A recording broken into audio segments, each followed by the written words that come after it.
പാലക്കാട് കഞ്ചാവ് കടത്താൻ സമ്മതിക്കാത്ത ഓട്ടോ ഡ്രൈവർക്ക് ക്രൂരമർദ്ദനം. വടവന്നൂർ സ്വദേശിയായ ഓട്ടോ ഡ്രൈവർ അബ്ബാസിനാണ് അതിക്രൂരമായ മർദ്ദനമേറ്റത്. സംഭവത്തിൽ കസബ പോലീസ് 3 പേരെ പിടികൂടി.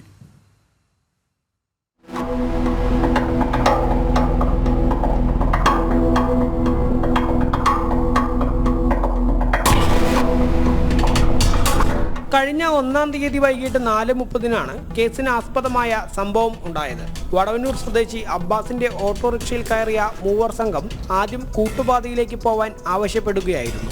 തുടർന്ന് കൂട്ടുപാത എത്തിയപ്പോൾ അവിടെ നിന്നും ആളൊഴിഞ്ഞ കാട് നിറഞ്ഞ പ്രദേശത്തേക്ക് പോകാൻ പറഞ്ഞു. എന്നാൽ എന്തിനാണെന്ന് അബ്ബാസ് ചോദിച്ചതോടെ ഭീഷണിപ്പെടുത്തുകയും കഴുത്തിന് പിടിച്ച് മർദ്ദിക്കുകയും ചെയ്തു. ഇതിനിടെ 3 സംഘത്തിന്റെ ലക്ഷ്യം കഞ്ചാവ് കടത്തലാണെന്ന് അറിഞ്ഞതോടെ അബ്ബാസ് തന്റെ വാഹനത്തിൽ ഇത് ചെയ്യാൻ പറ്റില്ലെന്ന് പറഞ്ഞു. ഇതോടെ കൂടുതൽ പേർ പ്രദേശത്തെത്തി മർദ്ദിച്ചു എന്നാണ് അബ്ബാസ് പറയുന്നത്. കാട്ടിലേക്കുള്ള വഴിയിലേക്ക് കുറച്ചങ്ങോട്ട് പോകാൻ പറഞ്ഞു. പിന്നെ പകുതി ദൂരം പോയി. ഇപ്പം എന്താ കാര്യം ചോദിച്ചപ്പോൾ അവർ പറഞ്ഞു കുറച്ചങ്ങോട്ടേക്കില്ല, അങ്ങോട്ട് വിടുക പറഞ്ഞു. അപ്പോൾ അങ്ങോട്ട് പോയി കഴിഞ്ഞാൽ വണ്ടിയിൽ മുള്ളിൽ കയറി കഴിഞ്ഞാൽ പഞ്ചറാവും, പോകാൻ പറ്റില്ല. അവിടെ നിർത്തി തന്നെ അത് കഴിഞ്ഞപ്പോൾ അവർ രീതികളൊക്കെ മാറുകയായിരുന്നു. അപ്പോൾ രീതികൾ മാറി എന്നെ വണ്ടി മുന്നോട്ടെടുക്കാൻ ആവശ്യപ്പെട്ട് എന്നെ ഷർട്ടിൽ പിടിക്കുകയും കഴുത്തിൽ പിടിക്കുകയൊക്കെ ചെയ്ത് വണ്ടി ബലപ്രയോഗിച്ച് ഉള്ളിലേക്ക് അങ്ങോട്ട് കയറ്റി നിർത്തിയിട്ടായിരുന്നു. വണ്ടിനുള്ളിൽ വെച്ച് എന്നെ ചെവിക്കടിക്കുകയും മൂത്തിക്കടിക്കുകയൊക്കെ ചെയ്തിട്ടുണ്ടായിരുന്നു. ഓട്ടോ ഡ്രൈവറുടെ പരാതിയിൽ 3 പേരെ കസബ പോലീസ് പിടികൂടി.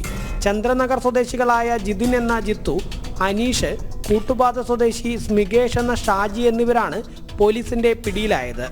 ഇവരെ നമ്മൾ ഈ causing hurt while attempting robbery എന്ന് പറയുന്നൊരു സെക്ഷനുണ്ട്. വളരെ പ്രധാനപ്പെട്ട ഒരു സെക്ഷനാണ്. 10 കൊല്ലം വരെ കിട്ടാവുന്ന ശിക്ഷയാണ് അതിനകത്തുള്ളത്. പിന്നെ ഇല്ല, അത് പരാതിക്കാരൻ അങ്ങനെ പറയുന്നുണ്ട്. ആളെ അവരെ ഇത് മയക്കുമരുന്ന് കയറ്റാൻ നിർബന്ധിച്ചു എന്ന് പറയുന്നുണ്ട്. അതിനെക്കുറിച്ച് പോലീസ് അന്വേഷിച്ച് വരുന്നതേ ഉള്ളൂ. ഇനി 2 പേരെയും കൂടെ, കൂടുതൽ പേരുണ്ട്, 2 പേരെ നമുക്ക് കിട്ടാൻ എന്തായാലും ഉണ്ട്. ഇനി അതിൽ കൂടുതൽ ആളുകളുണ്ടോയെന്നും കൂടെ നോക്കേണ്ടതുണ്ട്. പിടിയിലായ 3 നിരവധി ലഹരിക്കടത്ത് കേസുകളിലും അടിപിടി കേസുകളിലും പ്രതികളാണ്. സംഭവത്തിൽ കൂടുതൽ പ്രതികളുണ്ടെന്നും അവർക്കായി അന്വേഷണം ആരംഭിച്ചതായും പോലീസ് വ്യക്തമാക്കി. ജനം, പാലക്കാട്.